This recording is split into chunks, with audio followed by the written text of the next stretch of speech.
খাদিজা জীবনে একটা ওয়াক্ত নামাজ পড়েনি, এক ওয়াক্ত নামাজ পড়েনি, একটা রোজা রাখেনি, জীবনে একদিনের জন্য পর্দায় থাকেনি। বিষয় হচ্ছে মুফতি আমির হামজা সাহেবের একটা ওয়াজ শুনছিলাম নবীজি সাল্লাল্লাহু আলাইহি সাল্লামের স্ত্রী হযরতে খাদিজা রাদিয়াল্লাহু তাআলা আনহা সম্পর্কে। তিনি বলেছেন উনি কখনো নামাজ, রোজা, হজ, পর্দা এর কোনোটাই তিনি করেননি। এই আলোচনাকে কেন্দ্র করে কিছু আলেম সমাজ নেতিবাচক মন্তব্য করেছেন।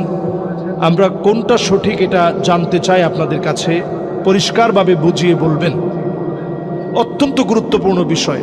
খাদিজা রাদিয়াল্লাহু তাআলা আনহা রাসূলের জন্য সব দিয়েছেন, ইসলামের জন্য অত্যন্ত প্রহরী ছিলেন তিনি, রাসূলের দুর্দিনের সঙ্গিনী ছিলেন তিনি।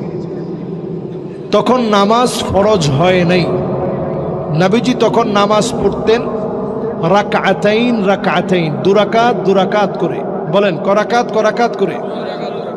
এই দুরাকাত নামাজ ফরজ হয় নাই, তাতাওয়ান, আল্লাহকে খুশি করার জন্য দুরাকাত নামাজ পড়তেন। এই নামাজ আম্মাজান খাদিজা রাদিয়াল্লাহু তাআলা আনহা নবীজির সঙ্গে পড়েছেন।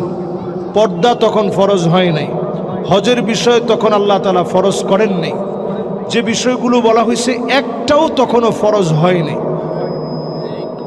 তবে এই বিষয়টার উপস্থাপন ভঙ্গি আরো সুন্দর হতে পারত।